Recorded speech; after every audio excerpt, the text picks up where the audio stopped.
삼천당 제약 주가가 최근 1년 사이에 뭐 4배 넘게 올랐더라고요. 그런데 같은 기간 실적은 오히려 좀 안 좋아졌어요. 주가는 막 날아가는데 이익은 줄어든다. 이게 대체 어떻게 된 일일까요?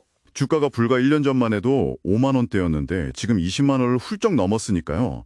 시가총액도 1조 원대에서 거의 5조 원 가까이 불어났죠. 이 역설 뒤에 숨어있는 시장이 크게 기대하는 두 가지 그 핵심 파이프라인을 집중적으로 파헤쳐보는 겁니다. 자, 그럼 첫 번째 기대, 황반변성 치료제 아이엘리아의 바이오시밀러 SCD-411이군요. 이게 전 세계적으로 수십조 원 규모 시장이라면서요? 여기서 포인트는 뭐냐면 그냥 개발하고 있다 이게 아니고요. 이미 글로벌 임상 3상을 성공적으로 마쳤다는 겁니다.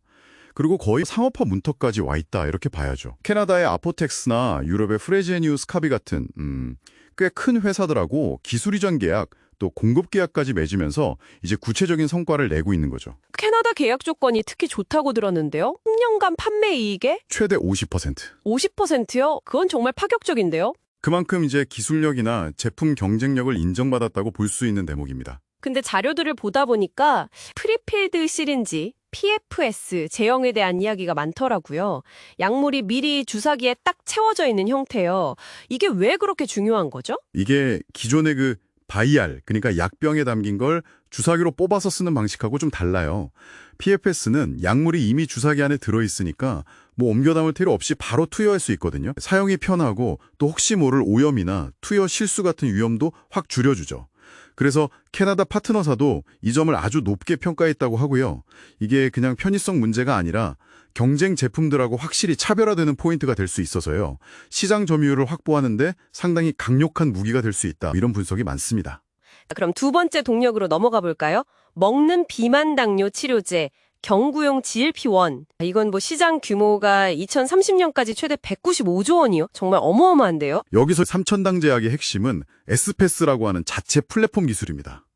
이게 뭐냐면 원래 주사조로 맞아야 하는 약을 먹는 약, 경구용으로 바꾸는 기술이에요. 그게 기술의 핵심인 거죠. 만약 이게 정말 성공한다면 단순히 지금 개발 중인 세마글루타이드라는 약 하나에만 적용되는 게 아니에요. 인슐린이라든지 다른 여러 주사제들에도 적용할 수 있는 플랫폼 기술로서 엄청난 확장성을 갖게 되는 겁니다. 현재 경구용 세마글루타이드에 대해서는 이제 생물학적 동등성 시험, 그러니까 기존 주사제와 효과가 같은지를 보는 임상에 본격적으로 착수했고요. 목표는 내년 2분기에 글로벌 허가를 신청하는 겁니다. 그리고 이미 일본의 좀 큰 제약사 한 곳이랑은 독점 판매 관련해서 주요 조건 합의서, 텀시도 체결한 상태라고 하고요. 2024년 실적을 보면 매출은 조금 늘었는데 영업이익은 70% 넘게 확 줄었고 순손실 상태는 계속되고 있어요. R&D 투자도 약간 줄었고요. 이 현실과 기대 사이의 간극, 이걸 어떻게 봐야 할까요? 이게 바로 전형적인 파이프라인 중심 기업의 특징이라고 할 수 있습니다. 현재 돈을 얼마 벌고 있느냐, 이게 중요한 게 아니라 미래에 저 파이프라인들이 성공할 가능성, 거기에 모든 가치가 매겨져 있는 상태인 거죠. 주가 수익 비율, PER 있잖아요. 그게 80배에서 90배에 달한다는 게 이걸 아주 잘 보여줍니다. 회사가 지금 1년에 버는 돈의 80배, 90배 가격으로 주식이 거래된다는 뜻인데요. 미래 성공에 대한 엄청난 기대감이 이미 주가에 다 녹아있다. 이렇게 봐야 합니다. 그런데 아일리아 바이오시밀러만 해도 삼성바이오에피스나 셀트리온 같은 정말 큰 기업들이 이미 시장에 있거나 곧 들어온다고 하셨잖아요. 삼천당 제약이 그 경쟁 속에서 정말 비집고 들어갈 틈이 있을까요? 그 PFS 제형이 과연 그 정도의 강력한 무기가 될 수 있을지 약간 의문이 들기도 하는데요. 기대가 큰 만큼 위험도 높습니다. 아일리아 바이오시밀러 시장에는 삼성바이오에피스, 셀트리온 같은 강자들이 이미 뛰어들었고 셀트리온은 국내에 벌써 출시까지 했죠. 경쟁이 아주 치열할 수밖에 없어요.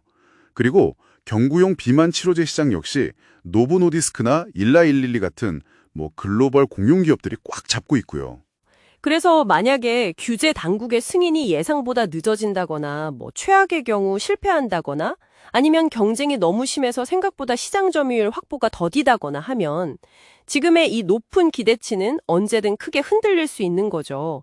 그 위험은 분명히 인지해야 합니다. 삼천당 제약의 최근 주가 급등은 현재 실적 때문이 아니라 아일리아 바이오시밀러 SCD-401과 경구용 GLP-1이라는 두 가지 핵심 파이프라인의 미래 성공 가능성의 시장이 아주 강하게 베팅하고 있는 결과다. 이렇게 볼 수 있겠네요. PFS 제형 같은 기술적인 차별점이나 또 발빠르게 글로벌 파트너십을 맺은 점 같은 건 분명 긍정적인 시그널이죠.